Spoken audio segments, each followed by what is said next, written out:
Good morning students. बच्चों, हम लोग आईआईटी का पेपर सॉल्व कर रहे थे सम बेसिक कॉन्सेप्ट का, और उसी को आगे बढ़ाते हुए आज हम लोग जा रहे हैं पढ़ने 91 से 95 तक के क्वेश्चंस। तो चलिए बिना लेट किए हम लोग 91 से 95 तक के क्वेश्चन करने जा रहे हैं। आइए सबसे पहले देखते हैं पहला question.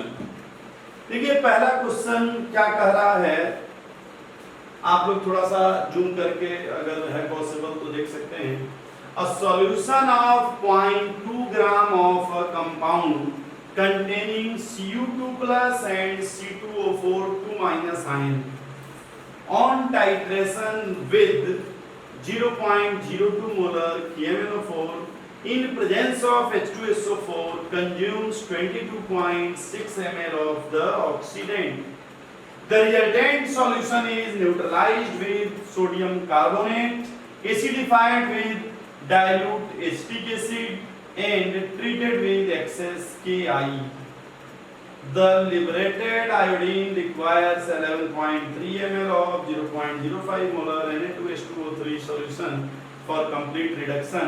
Find out the mole ratio of Cu2 plus 2 C2O4 minus in the compound. Write on the valence redox reaction involved in the above titration. 91 का क्वेश्चन है, टाइट्रेशन का एक सुंदर क्वेश्चन है। आइए जरा देखते हैं ये पहले क्या कह रहा है। कह रहा है हमारे पास 0.2 ग्राम क्या है, Cu2 प्लस है और C2O4 2- है, और दोनों कितना है 0.2 ग्राम है। पहले क्वेश्चन हम लोग समझ लेते हैं जरा। अब ये क्या कह रहा है कि on titration with 0.02 molar KMnO4 in presence of H2SO4, इसका मतलब एसिडिफाइड KMnO4। तो ये कह रहा है, अब हम लोग इसका क्या कर रहे हैं, एसिडिफाइड KMnO4 के साथ, एसिडिफाइड KMnO4 के साथ इसका रिएक्शन करा रहे हैं, यानी टाइट्रेशन करा रहे हैं। तो हमारा KMnO4 उस समय है कितना, 0.02 मोलर। तो 0.02 मोलर KMnO4 है। अच्छा, in presence of H2SO4 consumes 22.6 ml of oxidant. और जब रिएक्शन हो रहा है तो ये कितना खर्च हो रहा है, जो 0.02 मोलर है ये खर्च हो रहा है 22.6 ml, है ना, ऑक्सीडाइजिंग एजेंट खर्च हो रहा है जब इसका और इसका टाइट्रेशन हो रहा है। चलिए यहाँ तक तो समझ गए। अब कह रहा है the resultant solution is neutralised with Na2CO3। अब जो रिजल्टेंट मिल रहा है उसका हम लोग करा रहे हैं Na2CO3 के साथ, neutralized with Na2CO3, acidified with dilute acetic acid and treated with excess Ki। तो इसका excess फिर Ki से रिएक्शन हम लोग करा रहे हैं।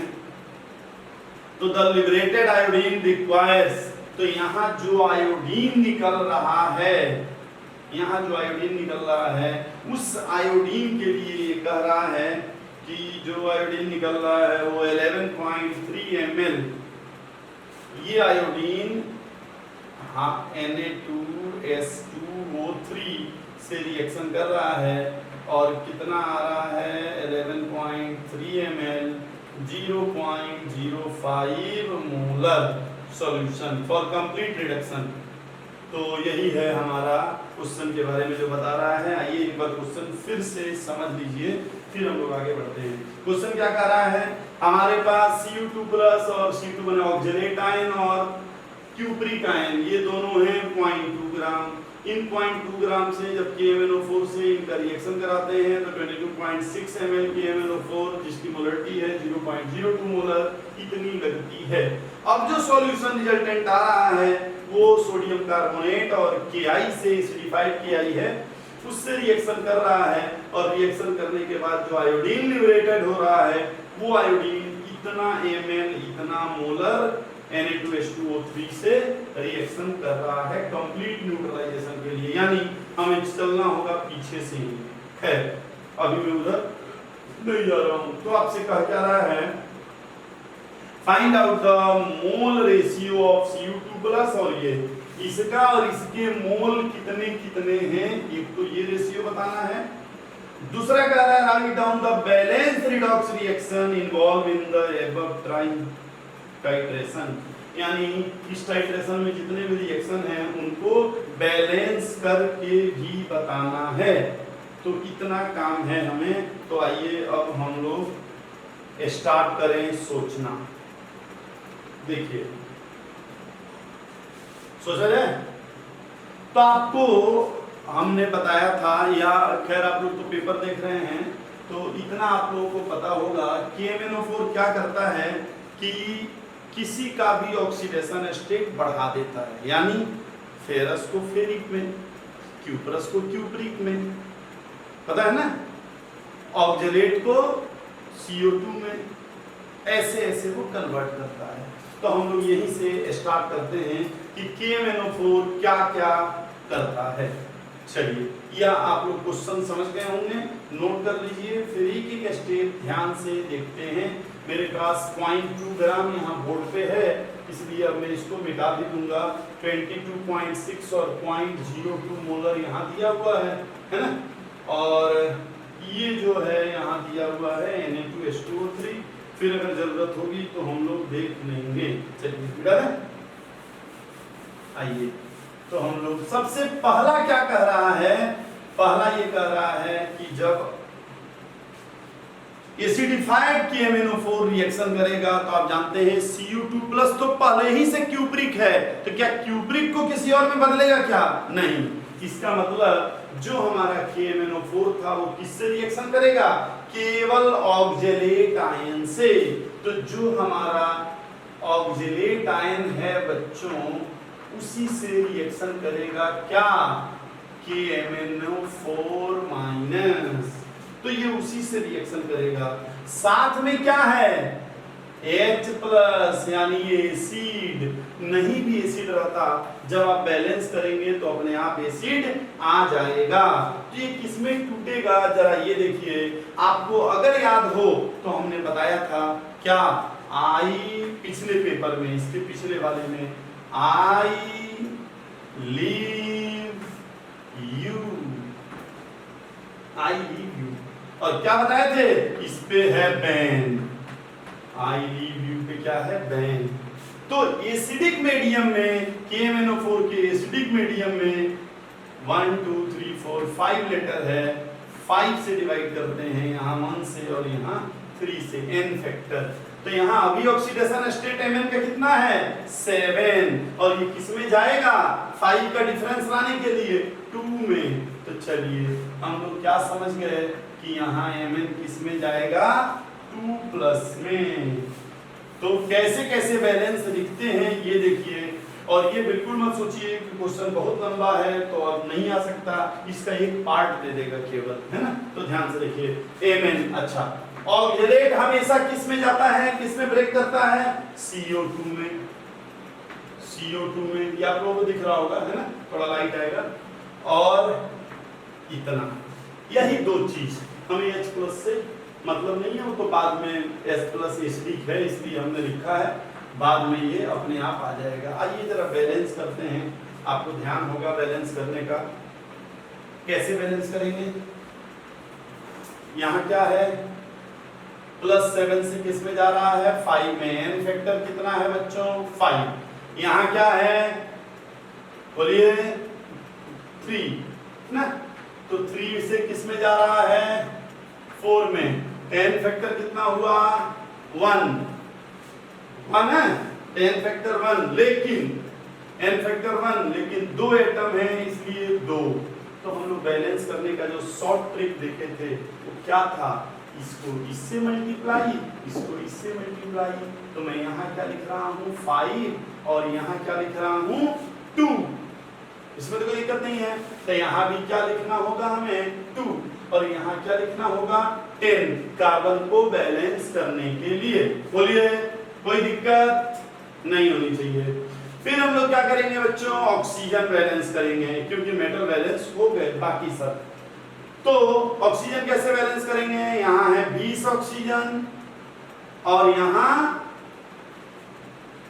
8 ऑक्सीजन, तो 20 8 28, और इधर कितने ऑक्सीजन है 20, इधर भी है ना 20, तो 8 ऑक्सीजन इधर ज्यादा है, तो हम उधर क्या करेंगे 8 वाटर और उसका डबल 16H प्लस, यही ना।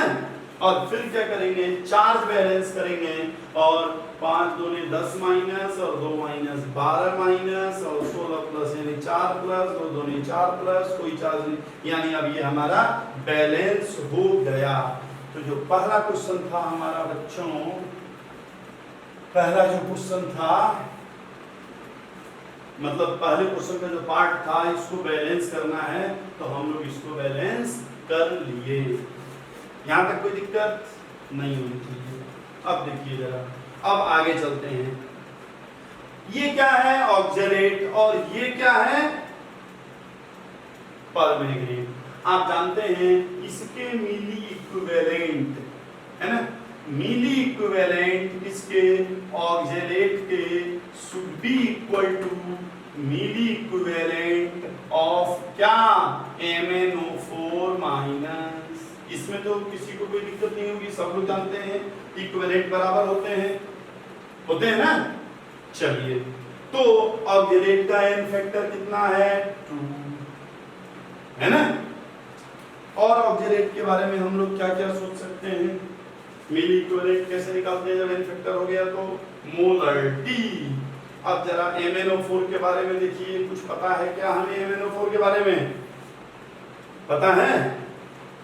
तो ये क्या हो गया n फैक्टर, तो आप लोग ऐसा करिए, देखिए इक्विवेलेंट निकालने का क्या क्या तरीका होता है, एक होता है n into v, एक होता है w by e, एक होता है nn, यही ना। और यही जो मोल है n फैक्टर इंटू मोल, यही मोल कभी कभी क्या हो जाता है, अगर कोई चेंजिंग नहीं आए तो वही ml हो जाता है वॉल्यूम। तो मान लेते हैं कि ये हमारा x ml है, मान लीजिए ये क्या है x ml, तो यहाँ 2 into x लिख सकते हैं, ठीक है। यहाँ हम ये फॉर्मूला अप्लाई करेंगे, तो क्या लिखेंगे 2x, इधर MnO4 के लिए क्या दिया हुआ है 0.02, पहले तो n फैक्टर सोच लीजिए, तो आपको पता है n फैक्टर कितना होता है 5 है ना, एसिडिक मीडियम में है, और फिर 0.02 और इनटू कितना यूज हुआ है 22.6 ml, तो यहाँ से हम x पहले निकाल लें, C2O4 कितना यूज हुआ है तो हम निकाल लेंगे, इस 2 से इसको कैंसिल कर दें 0.01 है ना, और इसको अगर हम मल्टीप्लाई कर दें तो ये कितना होगा बोलिए, या ऐसा करते हैं, मतलब अगर शॉर्ट करना है, देखिए ये 11.3 हो गया, तो 11.3 तो ये कितना हो जाएगा 10, और 10 में अगर इससे करेंगे तो क्या होगा 0.1, तो क्या आ जाएगा 1.13 ml, तो कितना आ जाएगा हमारा 1.13 ml। चलिए, अब अगर मान लीजिए आप दे रहे होते कोई छोटा क्वेश्चन या ऑब्जेक्टिव क्वेश्चन, या मान लीजिए कि आप कोई और कंपटीशन दे रहे हैं और उस कंपटीशन में अगर यही क्वेश्चन आपका है, तो आपसे यही पूछ लेता कि चलिए ये सारा चीज देके और कहता कि बताइए ऑक्जेलेट का कितना लीटर या कितना ml लेंगे, तो आपका आंसर आता 1.13 ml। लेकिन संयोग से ये पुराना क्वेश्चन है, उस जमाने में बड़े बड़े क्वेश्चन आते थे, तो हम लोग उसी को देख रहे हैं, तो अभी आगे बढ़ना है, ठीक है। चलिए, यहाँ तक कोई दिक्कत, जगह कम है इसलिए हमें बीच बीच में मिटाना भी पड़ेगा। अब जरा नीचे लिखिए, यहाँ तक लिख लीजिए आप लोग, लिख भी लीजिए। अब क्या कह रहा है नीचे, find out the mole ratio of Cu2 plus oxalate in, अच्छा ही तो बात की बात है। अब ये कह रहा है आपसे I माइनस, अब जरा I माइनस देखिए, यहाँ हम लोग, अब तो ये स्मार्ट बोर्ड है नहीं कि इसको मैं अनडू करके दिखाऊं, तो अभी हम लोगों ने क्या लिखा था यहाँ थोड़ी देर पहले क्या लिखा था कि जो भी आएगा उसमें जब हम आयोडीन से रिएक्शन कराएंगे यानी I2 बनेगा, यही ना। तो आइए जरा उसके बारे में हम लोग देखें कि क्या कह रहा था। हमारे कंटेनर में जो बचेगा, तो बचेगा क्या, CO2, तो CO2 का किससे मतलब है नहीं, और क्या बचा, Cu2 प्लस, क्या बचा, Cu2 प्लस बचा। और Cu2 प्लस किससे रिएक्शन करने जा रहा है, Ki से, तो मैं यहाँ लिख दे रहा हूँ केवल I माइनस। तो I माइनस से जब Cu2 प्लस रिएक्शन करेगा तो आपको पता है I2 तो पक्का बनेगा, और क्या बनेगा, और बनेगा Cui, यानी ये 2 प्लस से किस में आ जाएगा, 1 प्लस में, ठीक है। ये भी पूछ सकता था, इसमें बताइए कौन रिड्यूसिंग एजेंट, कौन ऑक्सीडाइजिंग एजेंट। तो ये क्या हो रहा है, रिड्यूस हो रहा है, ये कुल क्या हो गया, ऑक्सीडाइजिंग एजेंट, और ये हो गया रिड्यूसिंग एजेंट। इसको भी जरा बैलेंस कर लें तो ये तो मुझे लग रहा है कि आसान है। कैसे आसान है, तो 2 और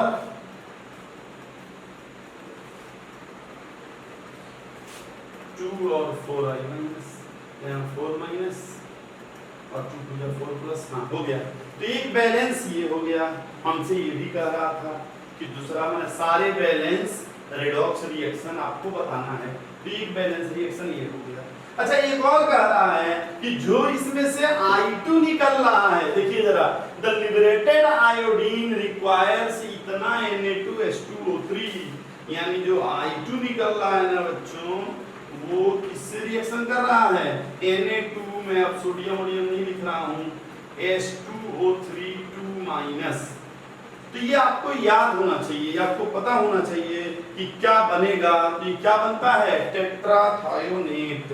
तो क्या बनता है, S4O6 2 माइनस, और साथ में क्या बनेगा, I माइनस, यानी यहाँ जो दिए थे ना हम लोग Na2H2, वही NaI बन जाएगा। मैं I माइनस करता हूँ। इसको अगर बैलेंस करना हो तो देखिए ये भी बहुत कठिन नहीं है कि इसके लिए एक्स्ट्रा कोई बुद्धि लगाया जाए। तो यहाँ अगर मैं 2 करता हूँ तो हमारा सल्फर बैलेंस हो जाएगा। आयोडीन में तो कोई बहुत दिक्कत है नहीं, आयोडीन बैलेंस हो गया। बचा चार्ज, तो यहाँ 2 टू 4 माइनस, और यहाँ भी 2 माइनस और 2 माइनस, तो ये तीसरा बैलेंस। तो हमारे पास 3 रिएक्शन बैलेंस हो गए। मतलब एक क्वेश्चन जो हमारा कह रहा था, write down the balance redox reaction involve in the titration, ये हम लोग कर लिए। लेकिन अभी दोनों का मोल नहीं बताए कि कितना लेंगे Cu2 प्लस और कितना लेंगे C2O4 2 माइनस, ये अभी नहीं बताए। आइए आगे सोचें, शायद वो भी आ जाए। चलिए यहाँ तक कोई दिक्कत। अच्छा अब हम लोग मान के चलते हैं कि Cu2 प्लस का हम लोग x मिली मोल लिए, इसका लिए x में दूसरा कौन कर रहा है, ये x मिली मोल, मान लीजिए x मिली मोल लिए। तो अब देखिए हम लोग क्या लिखेंगे, यहाँ पर हम क्या लिख सकते हैं, milliequivalent of Cu2 plus, बोलिए, equal to milliequivalent of I2, milliequivalent of Cu2 plus equal to milliequivalent of I2 equal to milliequivalent of hypo. लिख सकते हैं क्या, तो बिल्कुल लिख सकते हैं। देखिए milliequivalent of Cu2 plus equal to milliequivalent of I2 equal to milliequivalent of hypo, hypo, ठीक है। तो अब यहां से अगर हम निकालना चाहें तो कैसे निकालेंगे, ये मिली मोल है तो हम क्या लिखेंगे, x, कैसे, मिली मोल हमने माना है ना, और ये मिली इक्विवेलेंट, तो x इंटू n फैक्टर है 1, तो इसलिए 1 लिखने की जरूरत नहीं है। तो क्या लिखेंगे, x और यहाँ क्या लिखेंगे, तो देखिए आयोडीन के बारे में आपसे कुछ कह रहा है, ठीक है, आयोडीन के बारे में नहीं कह रहा है लेकिन हाइपो के बारे में कह रहा है। 11.3 ml 0.05, तो क्या करेंगे हम लोग, बोलिए 11.3 इंटू 0.05, बोलिए, इसमें कोई दिक्कत नहीं, तो हम x की वैल्यू निकाल सकते हैं।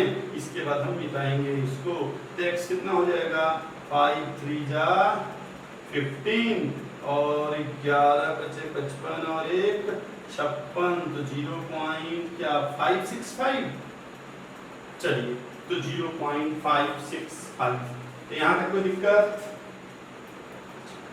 अब यहाँ हो गया इक्विवेलेंट। अब हमें क्या निकालना था, मोल, यहाँ ऐसे लिख देता हूँ, मोल ऑफ Cu2 प्लस और mole of oxalate C2O4 minus. चलिए तो हमें क्या निकल गया, मिलीमोल, तो मिलीमोल निकल गया और उसका भी पता चल गया क्या, मोल ऑफ C2O4 ये, इसको भी जो आप मिलीमोल ही ले सकते हैं, जो शुरू में हम लोग लिए हैं ना ml, आप मिलीमोल भी ले लेंगे तो mn आ जाएगा, ठीक है, तो इसको आप मिलीमोल ही कर लीजिएगा। तो ये क्या हो जाएगा बच्चों, यहाँ x की वैल्यू कितनी आई थी 1.13, तो एक 1.13 हो गया, एक 0. इसका मोल कितना आ गया, अरे मिली है, 1000 से डिवाइड करें क्या फर्क पड़ता है, 565, और ये कितना हो गया 1.13, तो दोनों का रेशियो पूछ रहा है ना, रेशियो ऑफ, तो ये इसका डबल है क्या, देखिए तो जरा, लग रहा है डबल है, तो 1:2 आंसर, तो एक आंसर ये हो गया हमारा और एक आंसर ये इक्वेशंस हो गए जो हमने बनाया है। इस तरह से पहला क्वेश्चन हमारा हो गया। सेकंड क्वेश्चन बच्चों 91 का है ये भी, और क्वेश्चन अगर पढ़ पा रहे हैं आप लोग तो थोड़ा सा पढ़ लीजिए, फिर मैं समझा रहा हूं।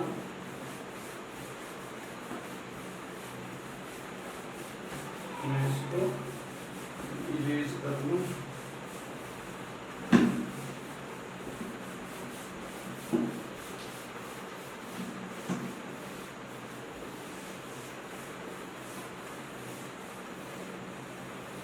देखिए क्वेश्चन कह रहा है बच्चों कि 1 ग्राम सैंपल ऑफ, देखिए जहां कह रहा है सैंपल माने आप समझ जाइए उसमें कुछ इम्प्यूरिटी है।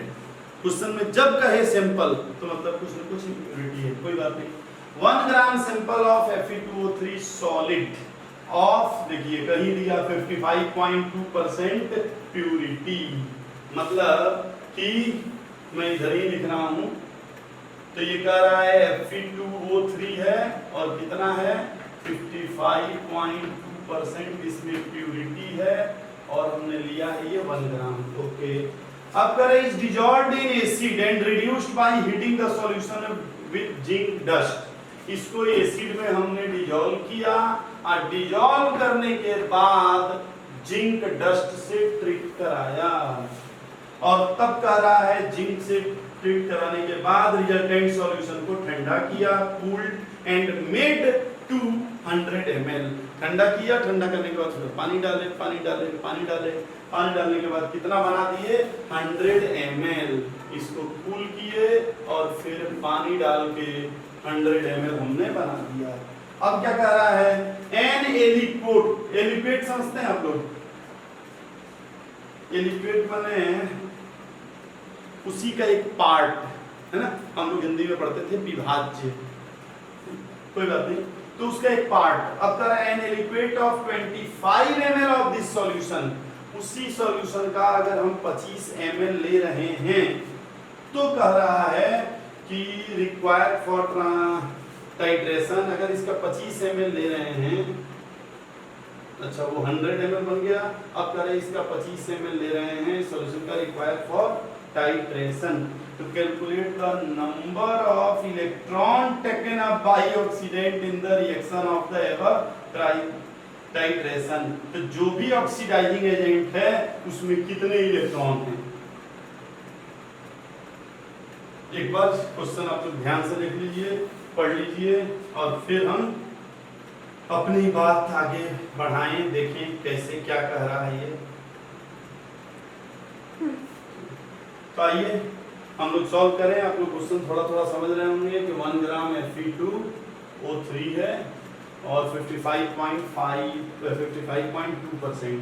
तो अब देखिए, अगर हम उसका मास निकालें, किसका, Fe2O3 का, तो कितना होगा, 1 × 55.2, यही ना, बाई 100, यानी कितना आएगा, 0.552 ग्राम।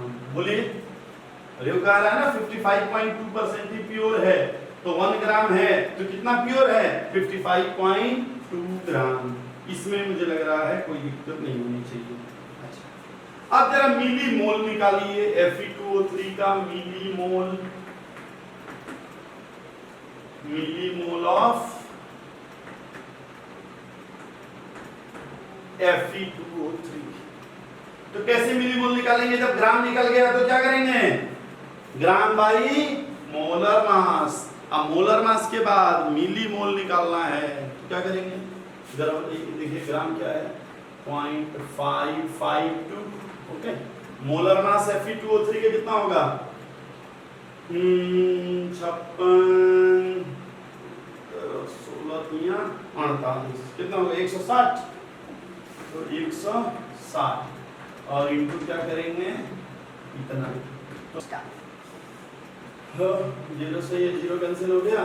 अब आइए जरा 16 से किया जाए तो कितना होगा, 16×38 48 और 7, तो 7 होगा तो क्या हो जाएगा, 2 चौका 64 और फिर 5, है ना, तो ये कितना हो जाएगा, 255 पॉइंट, यानी ये हो जाएगा मल्टीप्लाई होके कितना, 55 और ये 16, यानी 3.45 मिली मोल।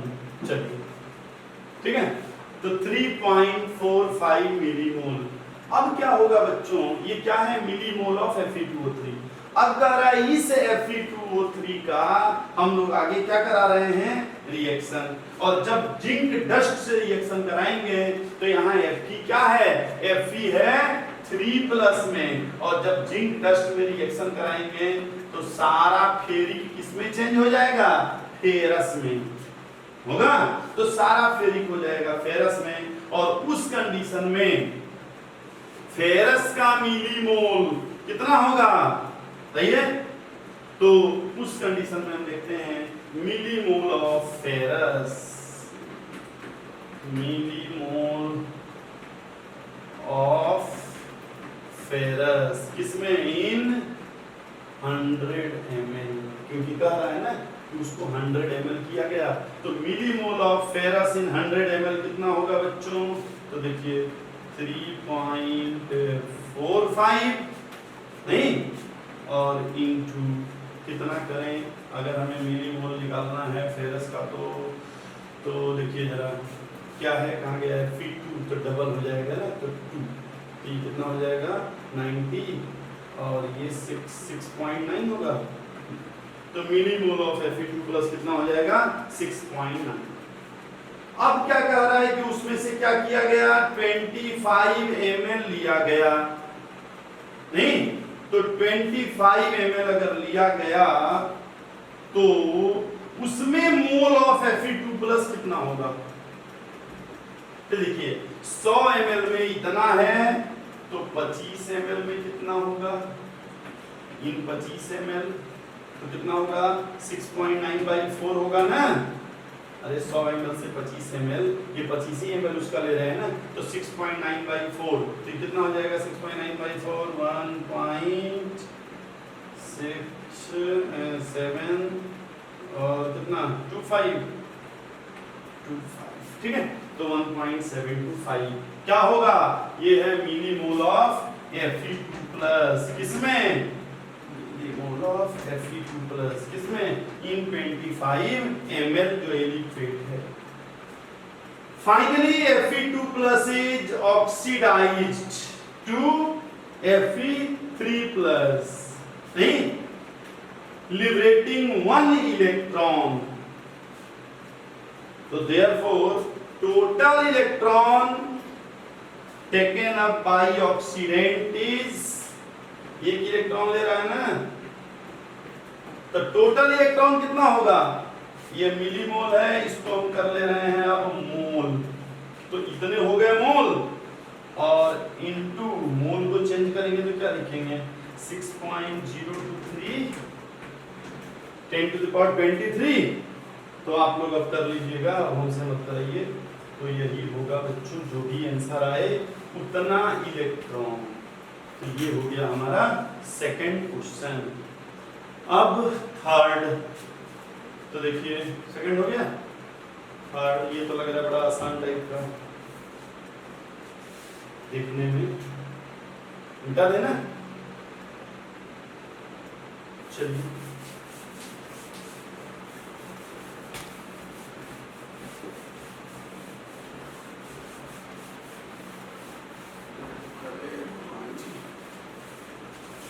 देखिए,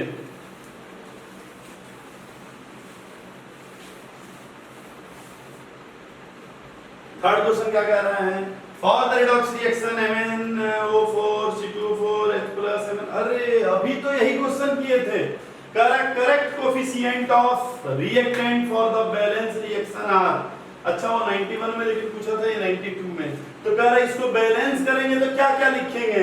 अभी हम लोगों ने देखा था इसका एन फैक्टर कितना था, इसका एन फैक्टर 2, अरे 1 था लेकिन ये 2 कार्बन था तो 2, और इसका क्या था 5 एसिडिक में, तो ये 2 को यहाँ मल्टीप्लाई 5 को यहाँ मल्टीप्लाई, यही ना। तो यही देखना है MnO4 2 और 2 दो जगह है। चलिए ये नहीं होगा और ये नहीं होगा। अब ये जरा देख लीजिए C2O4 5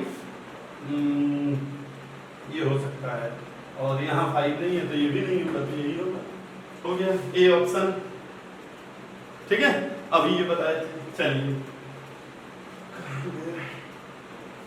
अब थर्ड हो गया। फोर्थ क्वेश्चन कह रहा है a 2 gram sample of a mixture containing sodium carbonate, sodium bicarbonate and sodium sulfate is gently heated till the evolution of CO2 ceases.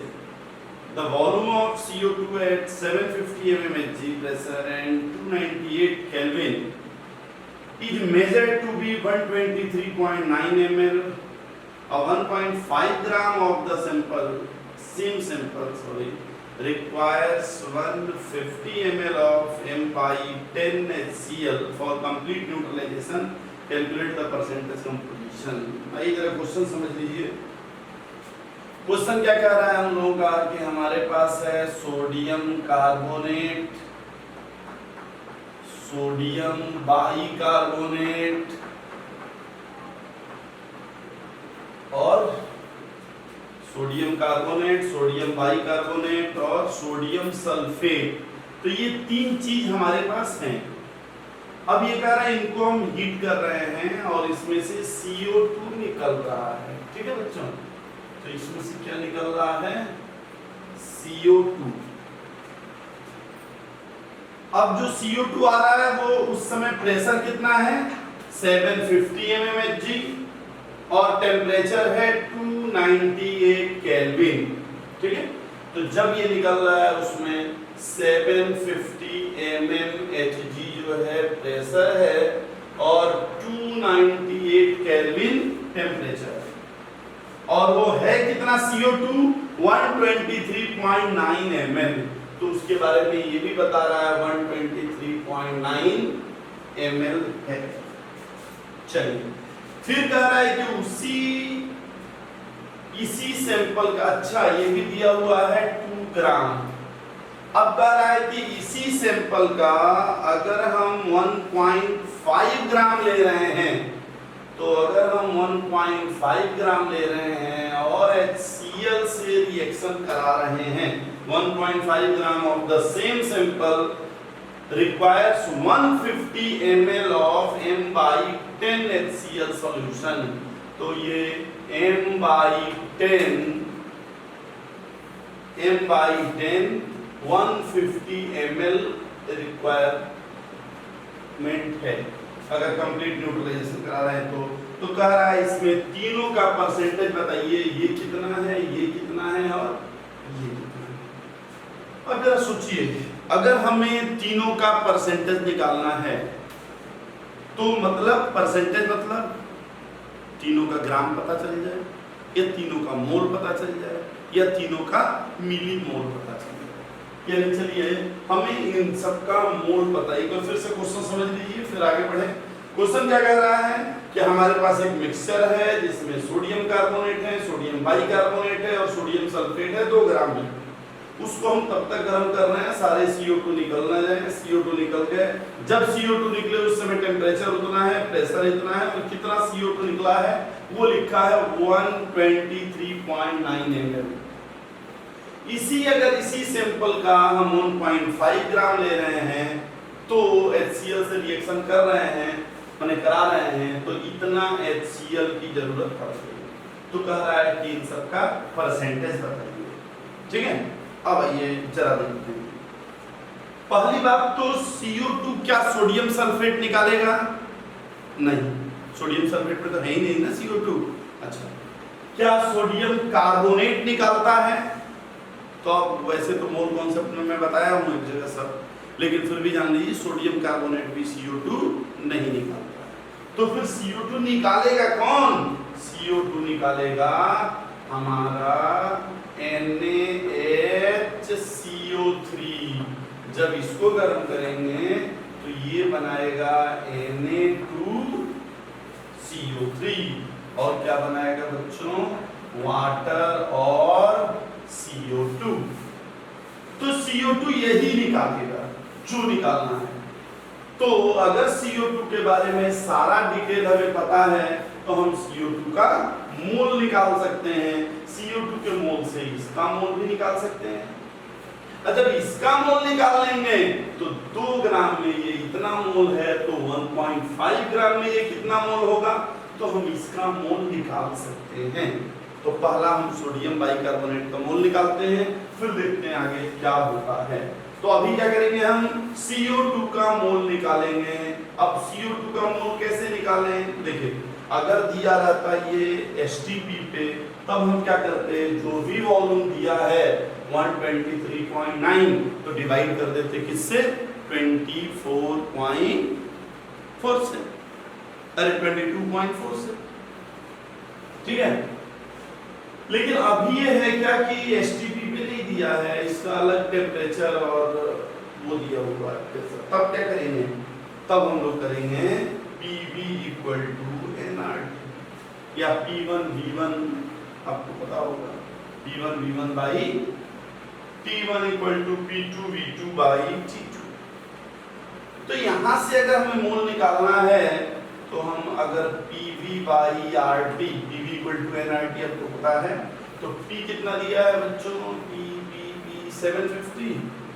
अब इस mmHg को हमें चेंज करना होगा 760 से डिवाइड करके, ताकि हम R की वैल्यू 0.0821 क्या लिखते हैं, लीटर एटीएम पर केल्विन पर मोल। तो यहाँ हमें 760 से डिवाइड करना है। और क्या करना होगा 123.9, तो ये हो गया हमारा। और यहाँ किसमें दिया है? m। तो यहाँ मैं क्या कर लूँ 1000 और RT, R की वैल्यू 0.0821 और टेम्परेचर 298, यही ना? बोलिए, देखा सही है। तो जब इसको सॉल्व करेंगे, मैं डायरेक्ट ही लिख दे रहा हूँ, मेरे पास थोड़ा जगह भी कम है, और अगर आप इसको डायरेक्ट करेंगे तो हमारे CO2 का मोल पता चल जाएगा, और CO2 का मोल आएगा 5 × 10⁻⁻3। कॉन्सेप्ट देखिएगा, 5 × 10⁻⁻3। ठीक है, तो हमें ये पता चल गया क्या कि CO2 के मोल कितने हैं। अच्छा, जितने CO2 के मोल होंगे इसके मोल उसके कितने होंगे, डबल सोडियम बाइकार्बोनेट के। तो अगर हम कहें कि सोडियम बाइकार्बोनेट के मोल, तो हम क्या करेंगे, CO2 से डबल, तो इसमें क्या करेंगे 2 से मल्टीप्लाई, बोलिए, यानी मैं डायरेक्ट लिख दे रहा हूं 0.1 मोल हो गया इतना मोल। ये कितने में आया बच्चों, 2 ग्राम में। तो आप जरा सोचिए कि अगर 2 ग्राम में इतने मोल तो 1 ग्राम में इतना बाई 2 मोल, तो 1.5 ग्राम में इतना बाई 2 इंटू 1.5, तो ये कितने में है, 2 ग्राम वाले में है। अब हम देख रहे हैं मोल ऑफ NaHCO3 किसमें, इन 1.5 ग्राम। तो कैसे देखेंगे, लिखेंगे कितना, इतना, यही ना, यह 2 ग्राम में इतना, तो 1 ग्राम में इतना बाई 2, तो 1.5 ग्राम में इतना बाई 2 इंटू 1.5, यही ना, तो इतना बाई 2 इंटू 1.5, ये क्या हो जाएगा, मोल। ऐसा करते हैं हम लोग मिली मोल निकाल देते हैं, छोटा है अभी आगे वो काम देगा, इसमें भी ml दिया है ना, तो मिली मोल, तो मैं मोल के जगह पे मिली और मोल लिख दे रहा हूँ, ठीक है। तो मिली मोल अगर निकालना है तो 1000 से और मल्टीप्लाई करना पड़ेगा, तो 1000 से जब मल्टीप्लाई करेंगे तो ये जाएगा कितना 500 और 15 बचे 75 और 3 पर पॉइंट है तो 7.5 मिली मोल। चलिए हमें क्या पता चल गया बच्चों, 7.5 मिली मोल है, क्या 7.5 मिली मोल है ये NaHCO3। अब जब 7.5 मिली मोल वो पता चल गया तो हम उसका ग्राम भी पता कर सकते हैं, लेकिन अभी रहने दे रहे हैं। हमें ये 7.5 मिली मोल कहाँ पता चला है, 1.5 ग्राम में, क्या NaHCO3।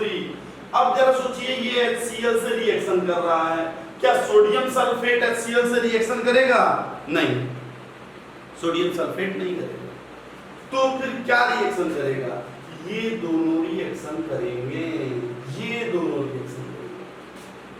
तो NaHCO3 का अगर 1 मोल हो तो HCl के भी कितने मोल होंगे, 1 ही मोल होंगे, लेकिन Na2CO3 के अगर 1 मोल हो तो HCl के 2 मोल होंगे।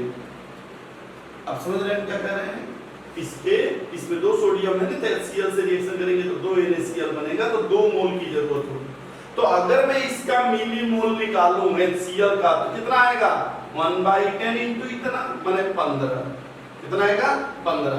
तो हम क्या लिख सकते हैं, अगर मान लेते हैं इस 1.5 ग्राम की बात हो रही है, 1.5 ग्राम में जो सोडियम कार्बोनेट है मान लीजिए x मिली मोल है, x मिली मोल है सोडियम कार्बोनेट, तो हम क्या लिखेंगे कि सोडियम कार्बोनेट के मिली मोल और NaHCO3 के कितने आए थे 7.5 इक्वल टू HCl के मिलीमोल, और HCl के मिलीमोल कितने हैं 15, बोलिए।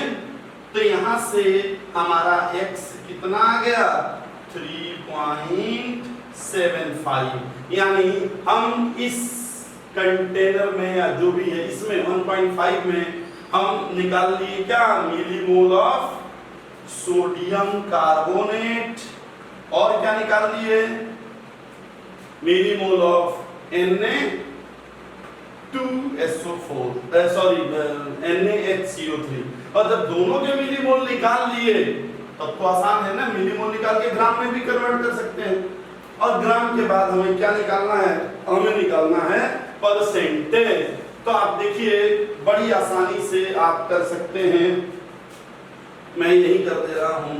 अगर मान लीजिए आपको निकालना है मास ऑफ किसका NaHCO3, तो मास ऑफ NaHCO3 कैसे निकालेंगे, मैं यही निकाल के दिखा दे रहा हूं।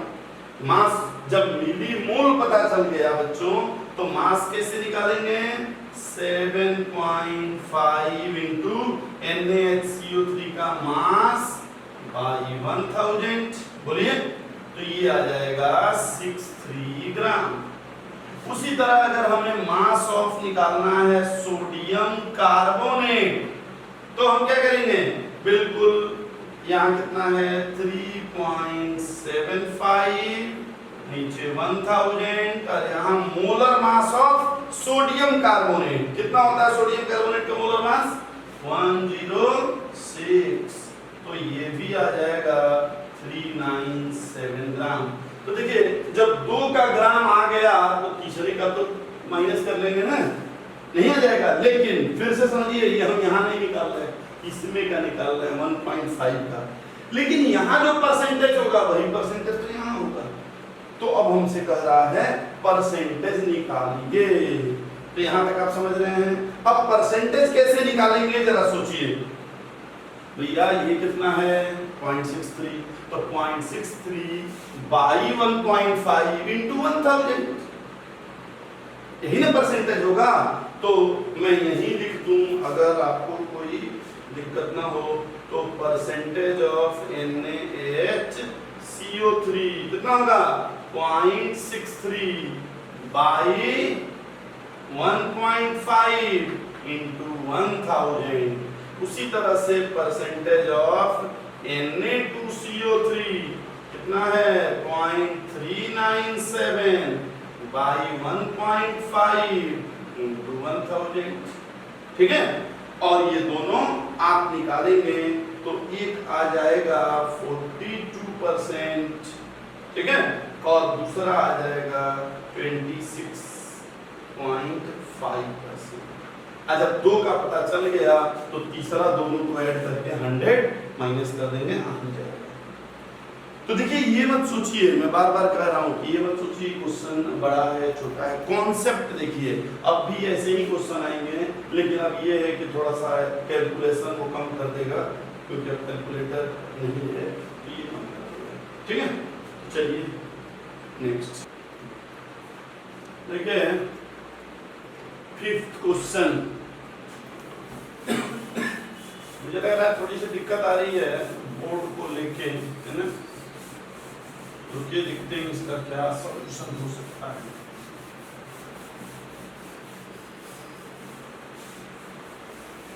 देखिए जो नेक्स्ट क्वेश्चन है, पहले हम क्वेश्चन एक्सप्लेन कर दे रहे हैं, फिर इसकी जरूरत नहीं पड़ेगी। क्या है नेक्स्ट क्वेश्चन की, ध्यान से देखिए।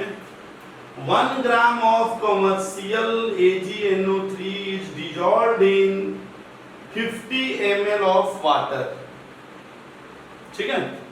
तो देखिए जरा, ये कह रहा है कि AgNO3 है, AgNO3 ये 1 ग्राम है, और वो कह रहा है किसमें डिजॉल्व है? 50 ग्राम वाटर में, ठीक है। तो इसमें हमने वाटर मिला दिया 50 ग्राम, ठीक है, ओके। अब करें it is treated with 50 ml of KI solution.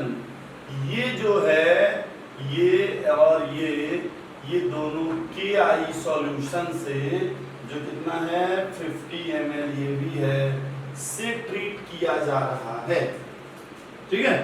अब जब ये 50 ml KI सॉल्यूशन से ट्रीट किया जा रहा है, तब आगे क्या कह रहा है जरा देखिए कि the silver iodide thus precipitated is filtered off। तो यहाँ से जो सिल्वर आयोडाइड आया उसको हमने निकाल लिया, हटा दिया। एक्सेस ऑफ KI, अब जो KI एक्सेस है, क्योंकि 50 ml हमने लिया था, तो जो KI हमारा एक्सेस है, अब उस KI के बारे में बता रहा है कि एक्सेस ऑफ KI कहाँ गया, इज टाइट्रेटेड विद KiO3। तो जो एक्सेस वाला KI है वो KiO3 से टाइट्रेट किया गया, और जिस KI से IO3 से किया गया वो पोटेशियम आयोडेट कितना है M/10, तो ये M/10 से किया गया, solution in presence of 6 molar HCl। खैर इसका तो लग रहा है कोई काम नहीं होना चाहिए, एसिडिक सॉल्यूशन है तो इसके साथ और क्या है, HCl है, वो 6 मोलर है, ठीक है। कहाँ गया, 6 मोलर HCl, फिर all I minus ion are converted into ICl, ठीक है, सारे I माइनस खत्म हो गए। अब क्या कर रहा है, it requires 50 ml of M/10 KIO, it requires 50 ml of M/10 KiO3 solution, 20 ml of the same stock solution,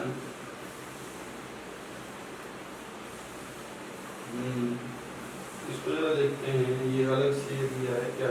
खैर अब कह रहा है कि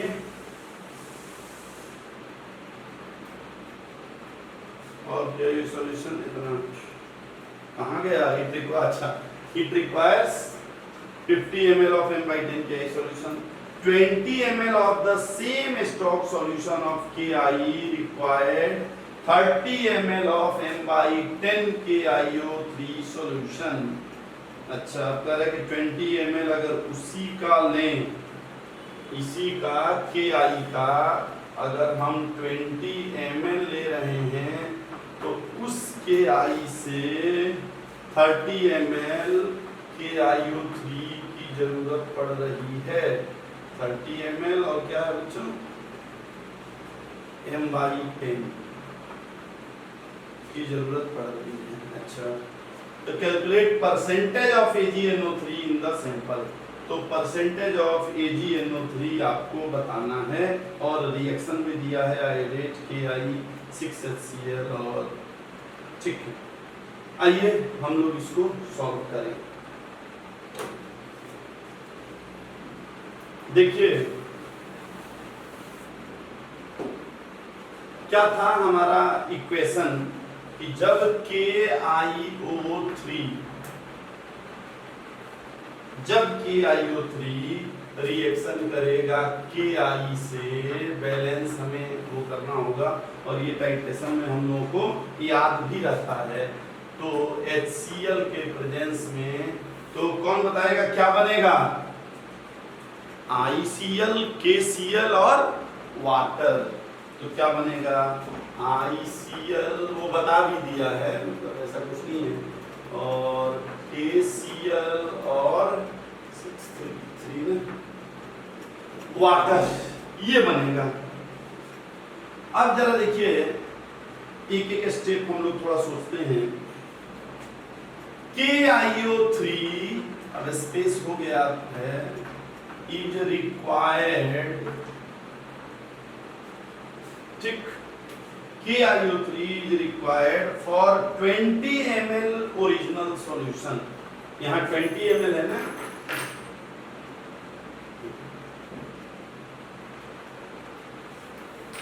तो हम लोग हाँ यहीं से स्टार्ट करते हैं कि KiO3 required for 20 ml original Ki solution।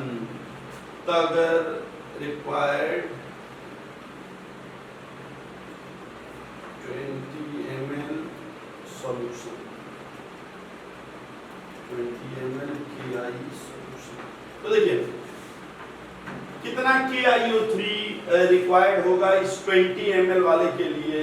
तो क्या होगा, हम क्या करेंगे, दोनों को मल्टीप्लाई कर देंगे, उतने मिली मोल, तो क्या हो जाएगा 3 मिली मोल। इसमें तो कोई दिक्कत नहीं होनी चाहिए। अब समझ रहे हैं क्या कह रहा है, कह रहा है अगर हमें KiO3 निकालना है कि कितनी जरूरत पड़ेगी तो बस मल्टीप्लाई कर देंगे, हमारा आ जाएगा 3 मिलीमोल। इसमें तो कोई दिक्कत नहीं है ना।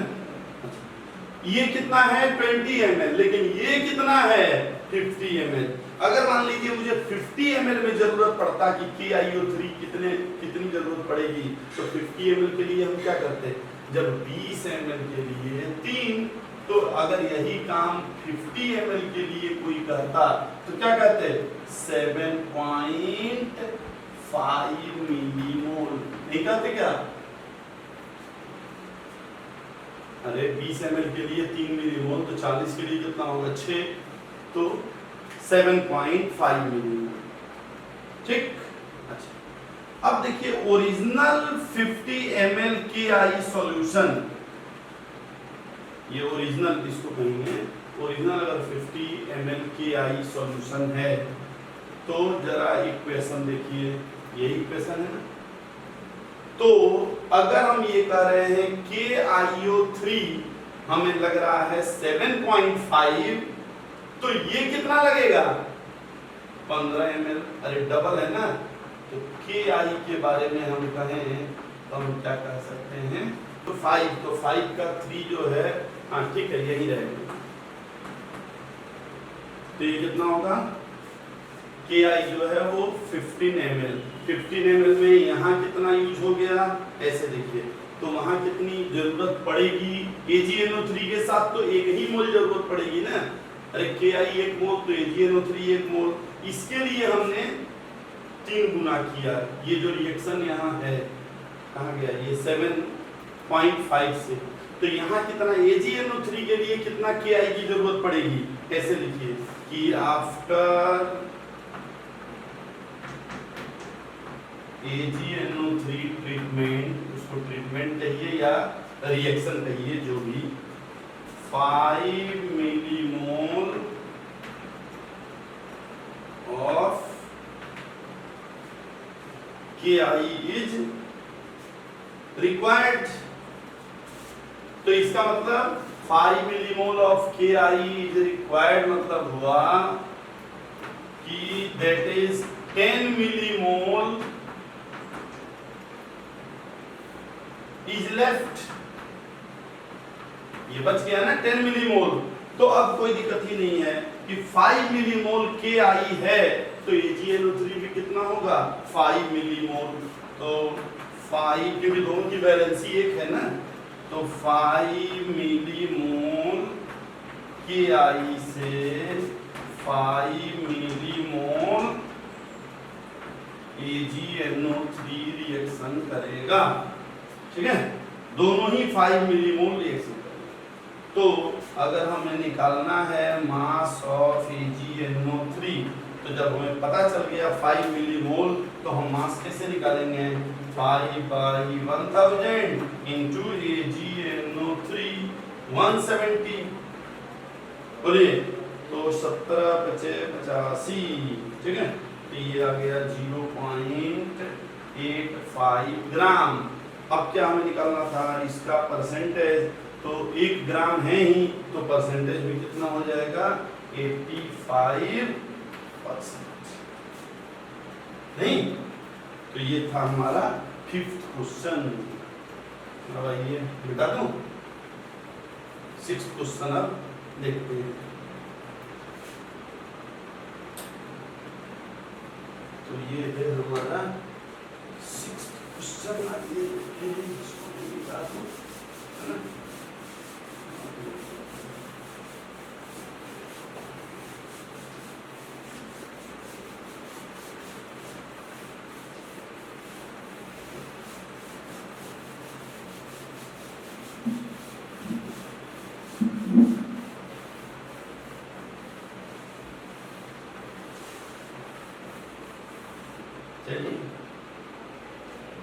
अब देखते हैं 6th क्वेश्चन। करा कि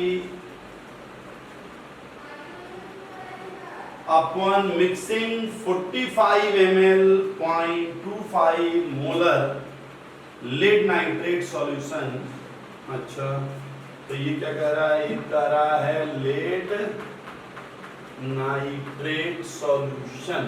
ठीक, इसके साथ मिक्स हुआ क्रोमिक सल्फेट के साथ, क्रोमिक सल्फेट के साथ। ठीक है, तो ये कह रहा है, इसके बारे में भी कह रहा है 45 ml 0.25 मोलर, और उसके बारे में कह रहा है 25 ml 0.1 मोलर। ठीक है, ये क्वेश्चन पहले समझें। तो कह रहा है कि लेड नाइट्रेट को और क्रोमिक सल्फेट को हमने मिक्स कर दिया, तो precipitation of lead sulphate takes place. ठीक है, तो हमें क्या मिल रहा है लेड सल्फेट का precipitation. How many moles of lead sulphate are formed, इसके मोल बताने हैं। ओके, और कह रहा है कि also calculate the molar concentration of species left behind in the final solution। Okay, और मान लीजिए लेड सल्फेट इनसॉल्युबल है। सुनिए जरा क्वेश्चन, आपको कह रहा है एक लेड सल्फेट है, उसके बारे में दो चीज बता दिया है कि ये 45 ml है और ये 0.25 मोलर है। क्रोमिक सल्फेट है, उसके बारे में बता दिया है कि ये 25 ml है, 0.1 मोलर है, और बन रहा है लेड सल्फेट, प्रेसिपिटेट हो जा रहा है। मान के चलते हैं लेड सल्फेट वैसे तो हल्का फुल्का बहुत नेग्लिजिबल होता है सॉल्युबल, लेकिन यहाँ कह रहा है आप मान लीजिए इनसॉल्युबल है। अब आपको बताना है कि कितने मोल लेड सल्फेट बनेंगे, लेड सल्फेट के मोल। तो देखिए सबसे पहले क्या करेंगे हम, सबसे पहले तो हमें इसका रिएक्शन लिखना होगा।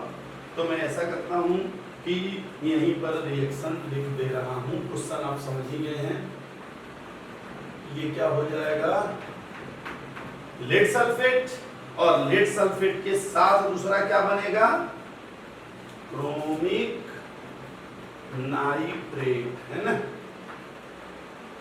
आइए थोड़ा सा एक बार बैलेंस करके हम लोग देख लें। तो बैलेंस कैसे करें, हम लोग बैलेंस कर सकते हैं, यहाँ जब 3 करें, एक बार खूब ध्यान से देख लीजिए।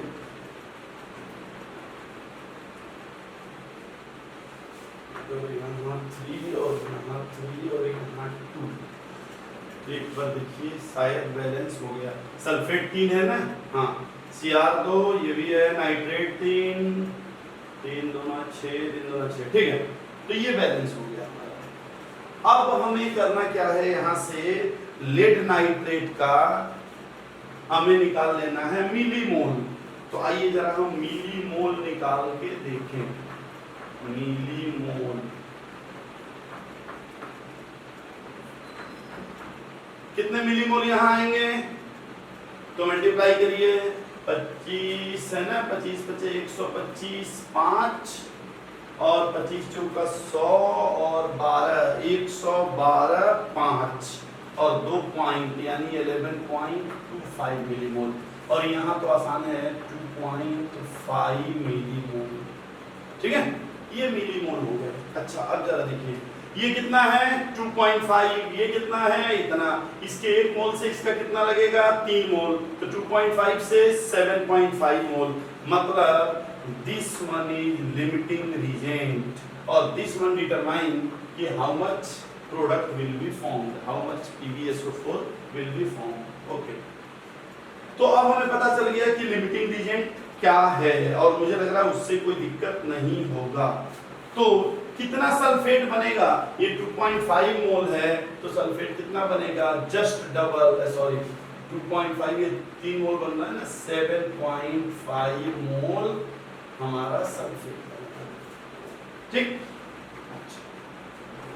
अब जरा क्वेश्चन देखिए, ये कितना यूज होगा, तो 2.5 का 3 यानी 7.5, तो बचेगा कितना, कितना बचेगा, तो ये बचेगा आपका,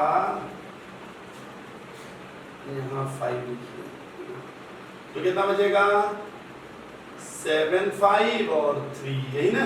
तो चलिए इतना हम समझ गए कि इतने मिलीमोल बचेंगे, ये कुछ नहीं बचेगा, ये 7.5 मिलीमोल है ना, वो मोल हमने लिख दिया है आदत है इसलिए, तो मिलीमोल ये इतना बनेगा, ठीक है। तो यहाँ तक चलिए कोई दिक्कत नहीं है। अब हम आगे सोचते हैं कि हमें क्या करना है। हमें निकालना क्या था, हमें निकालना था lead, how many moles of lead sulphate are form, तो ये तो हो गया ना, मोल्स ऑफ लेड सल्फेट कितने हो जाएंगे, ये मिलीमोल है, तो मोल के लिए क्या करेंगे 1000 से डिवाइड कर देंगे, तो हमारा आंसर आ गया 7.5 10⁻³ मोल। चलिए ये पहला आंसर हमारा आ गया। अब क्या कह रहा है, मोलरिटी की बात कर रहा है, तो मोलरिटी के लिए हमें क्या निकालना होगा, मोल जब वहीं गया तो आइए मोलरिटी निकालें। किसका मोलरिटी कह रहा है, कह रहा है सबका मोलरिटी बताइए, मोलर कंसेंट्रेशन ऑफ स्पीसीज है ना। तो जो बच गया उसका, तो पीबी नाइट्रेट का पहले मोलरिटी निकाल लेते हैं। पीबी नाइट्रेट का कितना आएगा मोलरिटी, तो 3 पॉइंट जो बचा है ना, ये मिलीमोल ही है संयोग से, और 22 का तो क्या आ जाएगा 54 मोलर। तो एक आंसर हमारा ये आ गया।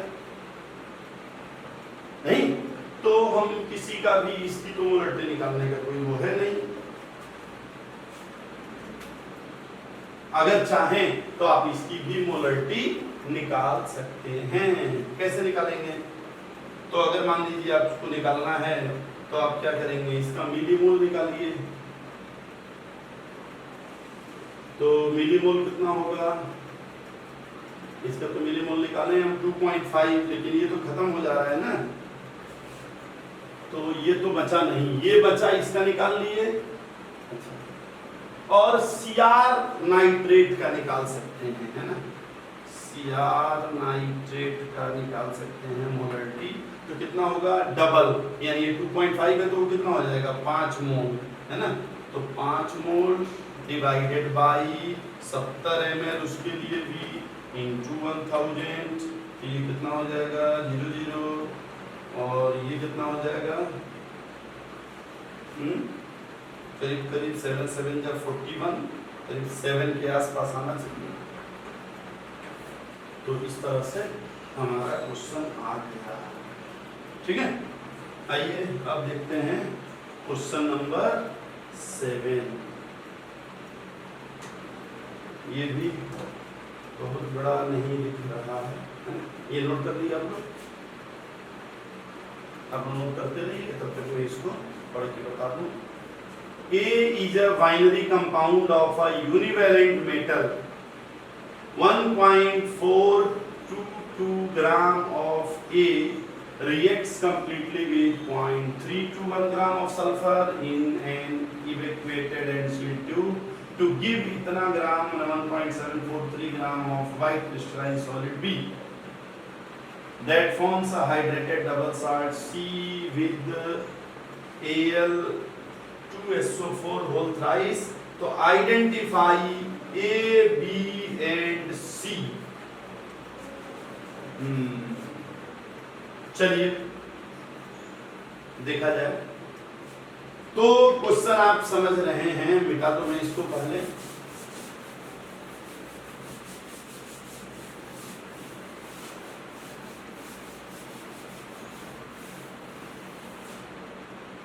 आइए देखिए क्वेश्चन जरा क्या कह रहा है। कह रहा है हमारे पास A है 1.422 ग्राम, और साथ में हमारे पास सल्फर है 0.321 ग्राम। नहीं,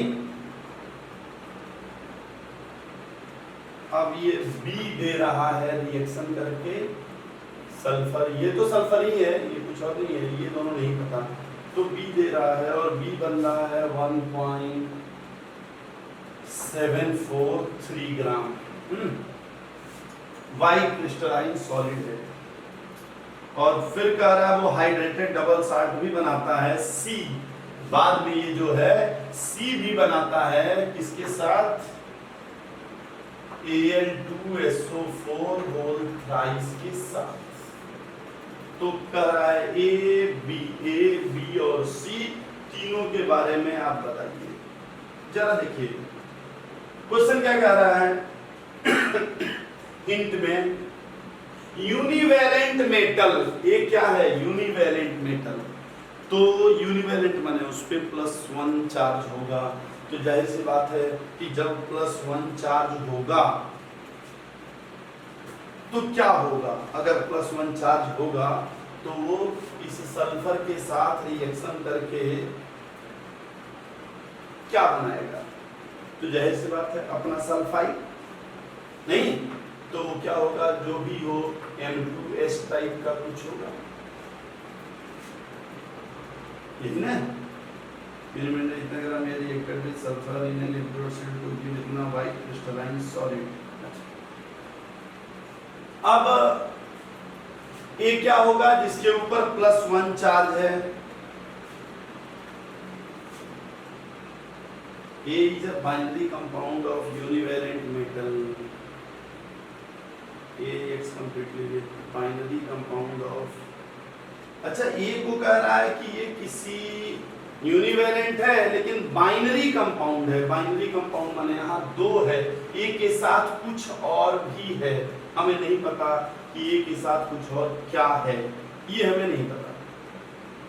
लेकिन जाहिर सी बात है A के साथ ऑक्सीजन होगा तभी यहाँ सल्फेट बनेगा, और कह रहा है कि ये वाइट पीपीटी है। वैसे तो हम लोग सॉल्व करेंगे लेकिन थोड़ी सी बुद्धि तो लगा ही सकते हैं। A के साथ ऑक्साइड होगा, ये मेटल है, मेटल ऑक्साइड होगा, सल्फर से रिएक्शन करके क्या बनाएगा, सल्फेट। तो हम ये बुद्धि लगा सकते हैं थोड़ा सा कि हमारा B क्या है, M2SO4, तो A क्या होगा, M2O। अभी थोड़ा बहुत हम लोग ऐसे सोच सकते हैं। अब जरा देखिए, मान लीजिए उसमें एक सल्फर है, तो जब आपसे कह रहा है कि 0.321 ग्राम सल्फर, क्या कह रहा है, 0.321 ग्राम सल्फर बना रहा है 1.743 ग्राम B। तो अगर ये एक रहता तो क्या रहता, 32.1 ग्राम सल्फर, तो ये कितना बनाता, ये भी बनाता आपका 74.3 ग्राम B, बनाता कि नहीं। तो हमें ये पता चल गया कि 174.3 ग्राम B बनाएगा, और इसका मतलब कि ये जो भी है, ये 1 मोल है तो ये भी 1 मोल है, यही उसका मोलर मास है। तो उसका मोलर मास M2SO4 का कितना आ गया, 174.3।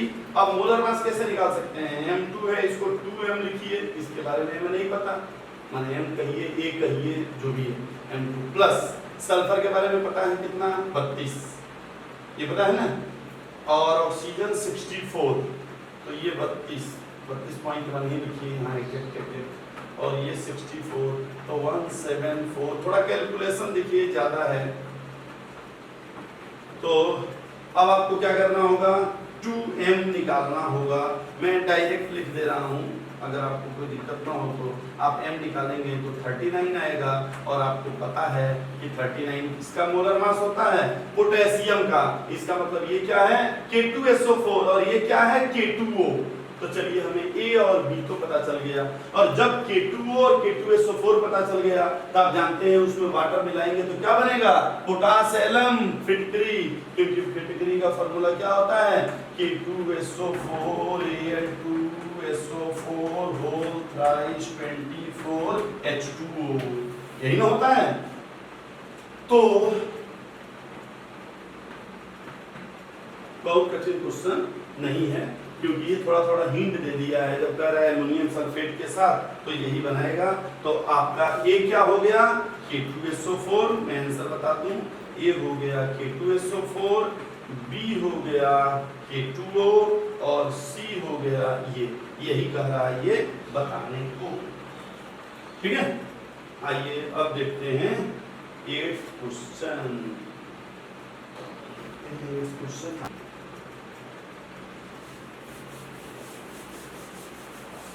तो देखिए ये 94 का क्वेश्चन है, 8th क्वेश्चन।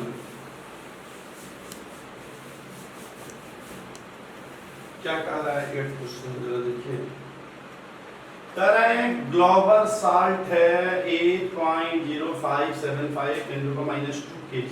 तो सबसे पहला हमारा काम क्या बनता है कि ग्लोबल साल्ट का जिसको फॉर्मूला नहीं पता होगा वो ये क्वेश्चन नहीं कर पाएगा, है ना। तो चलिए सबसे पहला हमें ये पता चल गया कि ग्लोबल साल्ट है 0.575 10⁻² kg। ओके, अब कह रहा है इसको वाटर में हमने डिजोल्व किया to obtain 1 decimetre cube solution. ठीक, 1 decimetre cube solution of density, और इस सॉल्यूशन की डेंसिटी है 1077.2 kg पर मीटर क्यूब। ठीक है, पहले calculate the molarity, molarity and mole fraction of sodium sulphate in solution. चलिए आइए एक बार देखा जाए। अब क्वेश्चन आसान है, समझ रहे होंगे। देखिए, क्वेश्चन करने से पहले आपको एक और चीज निकाल लेना होगा या जानना होगा कि ग्लोबल साल्ट जो है उसका मोलर मास कितना होता है, 322। तो ये जानना थोड़ा जरूरी है कि ग्लोबल साल्ट का मोलर मास, तब हम आगे कर सकते हैं। हमें निकालना क्या क्या है, मोलरिटी निकालना है, मोलरिटी निकालना है और मोल फ्रैक्शन निकालना है। तो उसके लिए हम क्या करेंगे, आइए जरा देखते हैं। ये जब केजी पता चल गया, पहले हम जीएस माने ग्लोबल साल्ट का मोल निकाल लेते हैं। तो मोल कैसे निकालेंगे, देखिए ये इतना केजी दिया है, केजी को अगर हम ग्राम में कन्वर्ट करें तो क्या कर सकते हैं, बताइए। अगर ग्राम में कन्वर्ट करें तो 1000 से मल्टीप्लाई करेंगे तो ये क्या हो जाएगा, 80.575। ठीक है, अच्छा ग्राम बाई मोलर मास, तो क्या मैं 322 कर दूं, कोई दिक्कत नहीं है।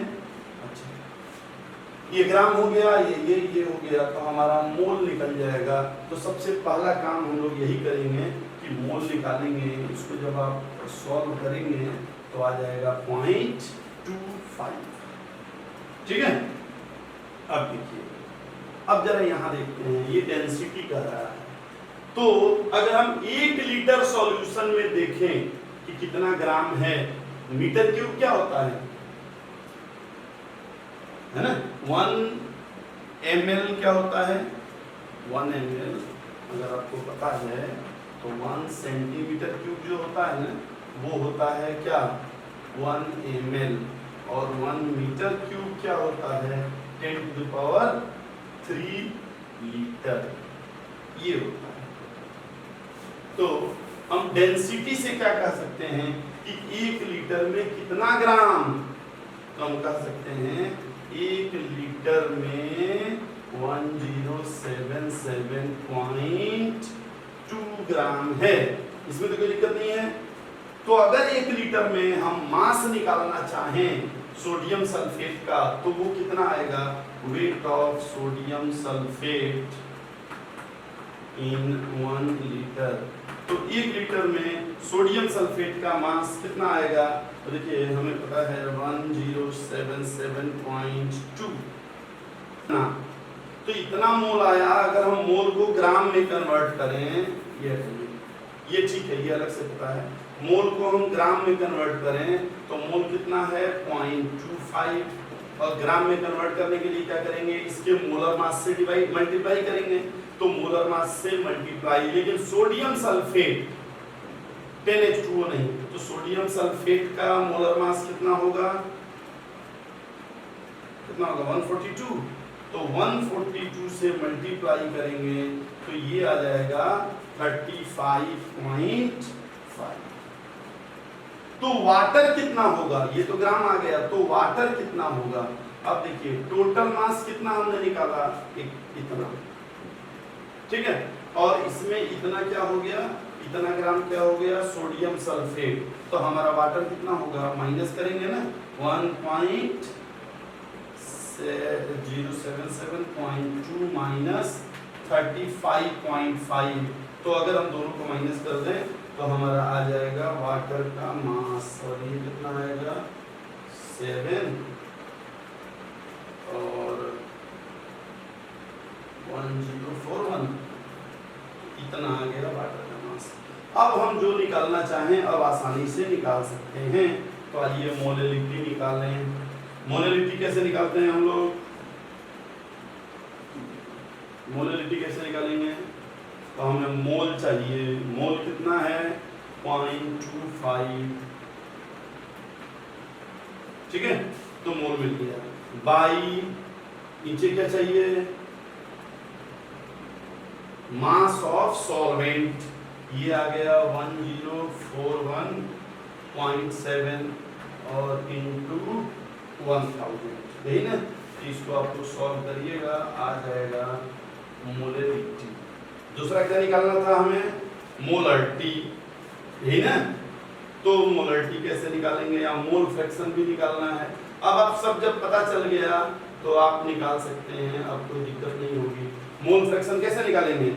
एक का मोल है 0.25 और दूसरा वाटर का मोल, तो देखिए वाटर का मास पता है ना, 104, 1.7 और 18। तो इसको आप सॉल्व कर लीजिएगा जो आए। मैंने वैसे आंसर है 4.3 × 3, तो आप देख लीजिएगा कि वही आना चाहिए, ठीक है। और तो निकाल दिए, और मोलरिटी भी निकाल लेंगे। जब वाटर के बारे में हमें सब पता है तो हम आराम से निकाल लेंगे, इसमें कोई दिक्कत नहीं आएगी। अब देखिए ये 9th क्वेश्चन 95 का है, यानी हम लोग 95 में आ गए हैं। अब ज्यादा क्वेश्चन नहीं होंगे, मिटा दें इसको, आप लोग पॉज करके देख लीजिए, मैं आगे बताता हूं। देखिए थोड़ा सा मैं बार बार कह रहा हूं, पहले के क्वेश्चंस थोड़े से लेंदी थे, बहुत कठिन नहीं थे, लेंदी से लेंदी माने कैलकुलेशन वगैरह उसमें ज़्यादा था और दो क्वेश्चन को मिक्स कर देता था। लेकिन आप वो जब कर लेंगे तो अभी वाले क्वेश्चंस के लिए अच्छा प्रैक्टिस हो जाएगा। तो आइए, अब 5 सेंटीमीटर क्यूब यानी 5 ml solution of water liberates इतना gram of iodine from an acidified KI solution. हमारे पास KI सॉल्यूशन है और KI सॉल्यूशन से हम क्या कर रहे हैं,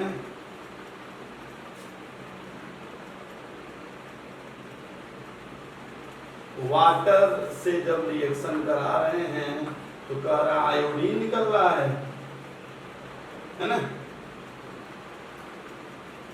H2O2 का स्ट्रेंथ एक्चुअली यहाँ जो है ना बच्चों, ये टाइपिंग मिस्टेक है, H2O2। तो देखिए अब हम देखते हैं, क्योंकि एक रिड्यूसिंग एजेंट चाहिए ना, वो गलती से। तो देखिए H2O2 अगर रिएक्शन कर रहा है, मैं I माइनस लिख रहा हूँ, K का कोई मतलब नहीं है। तो H2O2 जब भी रिएक्शन करता है I माइनस से किसी एसिडिक मीडियम में, देखिए क्या करेगा, I2 बनाएगा और वाटर बनाएगा। मैं थोड़ा बैलेंस करने की कोशिश करता हूँ, I2 और वाटर। तो देखिए I तो बैलेंस है, यहाँ मैं 2 लिख दिया तो I बैलेंस हो गया। अब हमें क्या बैलेंस करना है, तो यहाँ मैं क्या करूँ, 2 लिख दूँ और यहाँ 2H+ हो गया बैलेंस, ठीक है। तो अब देखिए आगे क्या कह रहा है, आगे हम इसको कैसे सोचें। तो 508 ग्राम ऑफ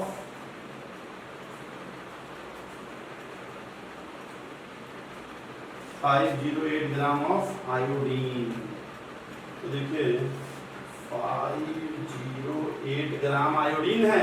आयोडीन का मोलर मास कितना होता है, 254। तो 254 molar mass, 1 gram by molar mass क्या हो गया, मोल हो गया। अच्छा,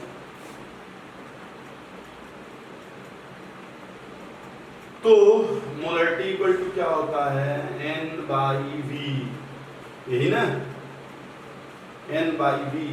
तो हम क्या लिख सकते हैं, 5 ml में ही है ना ये, तो MV यानी हम लिख सकते हैं 5m इक्वल टू, क्या लिख सकते हैं, 5m equal to mole into 1000। तो यहाँ से अगर हम मोलरिटी निकालें तो हमारी मोलरिटी आप सॉल्व करिएगा 0.4 आएगी, और जब मोलरिटी 4 आएगी तो नॉर्मलिटी कितनी आएगी, n फैक्टर। आपको पता होना चाहिए कि हमेशा H2O2 का, ये हमारा एक वीडियो देखिए उसमें बताए भी हैं कि रिड्यूसिंग एजेंट और ऑक्सीडाइजिंग एजेंट में दोनों में ही H2O2 2 n फैक्टर होता है। n फैक्टर कितना हो गया ये, और आपको ये फॉर्मूला सबको आता है या आना चाहिए कि वॉल्यूम स्ट्रेंथ जो होता है वो 5.6 n होता है।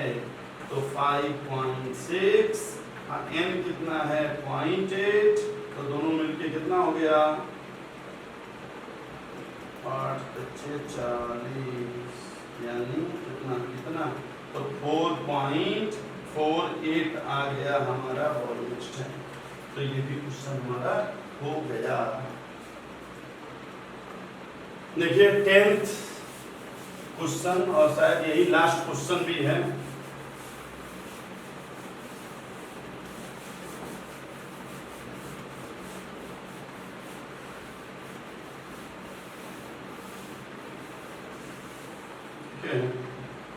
क्वेश्चन कह रहा है 20 centimetre cube mixture of CO, methane and HE gases is explodes by an electric discharge at room temperature with excess of oxygen।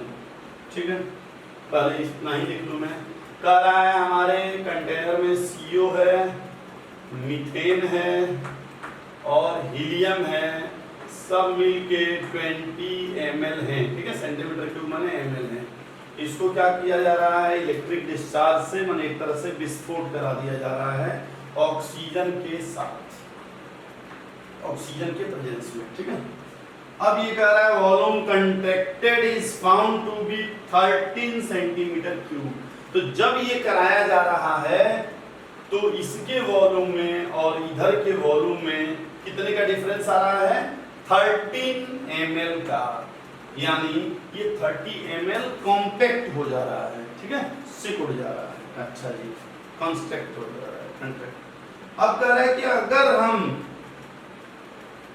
जो गैस इधर बचा, यही ना, तो जो इधर गैस बचा कह रहा है अगर मैं उसमें क्या करूं KOH डाल दूं तो 14 ml और कॉन्ट्रैक्ट हो जा रहा है। अब जरा सोचिए, क्वेश्चन जरा समझिए, मैं अब समझ गया। तो कह रहा है फाइंड आउट द कंपोजिशन। देखिए कह रहा है 3 गैस हैं, 3 गैस में मैं इसको रिएक्शन कराया, विस्फोट कराया, जो भी कहिए ऑक्सीजन के प्रेजेंस में। तो इधर जो बन रहा है इस जो में से इसको माइनस करें तो कितना आएगा 13 ml। अच्छा, और कह रहा है कि इसमें जब KOH डाल रहे हैं तो फिर ये 14 ml और कॉन्ट्रैक्ट हो जा रहा है, डिफरेंस आ जा रहा है। तो अब कह रहा है आप बताइए ये कितना था, ये कितना था और ये कितना था, तीनों का परसेंटेज बताइए। ये क्वेश्चन है, आइए जरा देखते हैं क्या होगा। देखिए जब हम ऑक्सीजन इसमें करेंगे, क्या हीलियम ऑक्सीजन से रिएक्शन करेगा कुछ भी हो जाए? नहीं करेगा। रिएक्शन कौन करेगा? CO और मीथेन। CO कैसा रिएक्शन करेगा? तो आपको पता है कि जब भी CO रिएक्शन करता है ऑक्सीजन से तो क्या बनाता है CO2। यहां मैं हाफ कर लूं, बैलेंस कर लूं। ठीक, मान लीजिए मैं ये कहूं ये x ml है, ठीक, ये x/2 ml है और ये x। अरे 1 ml रहेगा तो 1 ही ml होगा ना, तो मैं x ऐसे देखा, इसमें कोई दिक्कत नहीं होनी चाहिए। दूसरा बात क्या कह रहा है, मीथेन है, और मीथेन जब ऑक्सीजन से करेंगे तो ये सबको पता है क्या बनता है CO2 और वाटर। देखिएगा ये साइन भी करेगा तो समझ लीजिएगा वाटर है। ठीक है, इसको भी थोड़ा हम लोग बैलेंस कर लेते हैं। तो बैलेंस करेंगे तो यहाँ 2 CO2 और यहाँ 2 वाटर, मेरे ख्याल से बैलेंस हो गया। ठीक, तो मान लीजिए आप ये है Y, तो ये 2Y, तो ये Y, ये लिक्विड है, इसलिए इसके बारे में बात नहीं कर रहे हैं, हमें गैस के बारे में बात करना है। गैस ये सब गैस है ना। अब देखिए ये क्वेश्चन क्या कह रहा है, यहाँ वाली बात यही है। तो इसके इधर के जरा देखिएगा, हीलियम कोई रिएक्शन नहीं किया, ये किया और ये किया। ठीक, तो आइए जरा देखते हैं शुरू में हमारे टोटल कितने ml थे। तो हम ये कहेंगे x ml plus x/2 ml plus y ml plus 2y/ml, यही ना? अच्छा जी, ठीक है। बाद में हमारे गैस के टोटल ml कितने थे? तो x + y, ये तो गैस था ही नहीं, तो बाद में x + y। दोनों को माइनस करने पे क्या आना चाहिए? 13। नहीं भी दिखेगा तो समझिएगा, तो दोनों को माइनस करने पे क्या आना चाहिए? 13। तो इसको थोड़ा सॉल्व कर लेते हैं हम लोग। तो कैसे सॉल्व करेंगे आप जरा देखिए, ये कितना हो जाएगा? 3/2x, और ये कितना हो जाएगा? 3y। माइनस करेंगे x, तो 3/2 में से x को माइनस करेंगे, है ना? और यहाँ 3y में से y को माइनस करेंगे, तो ये क्या हो जाएगा? अगर इसको हम सॉल्व करें तो ये 3/2 में से 1 माइनस करेंगे, क्या आएगा? 1/2। तो मैं अगर उसको डबल कर दूं तो क्या लिख सकते हैं? x, यहाँ 2y आया, इसको मैं 4y कर दूं तो ये 13 भी कितना हो जाएगा? 26। चलिए इसको सिंप्लीफाई कर दिया। अब दूसरी बात क्या कह रहा है? हमारे अब कंटेनर में कौन कौन से गैस हैं? CO2 और CO। अरे नहीं, केवल CO2 है, सॉरी।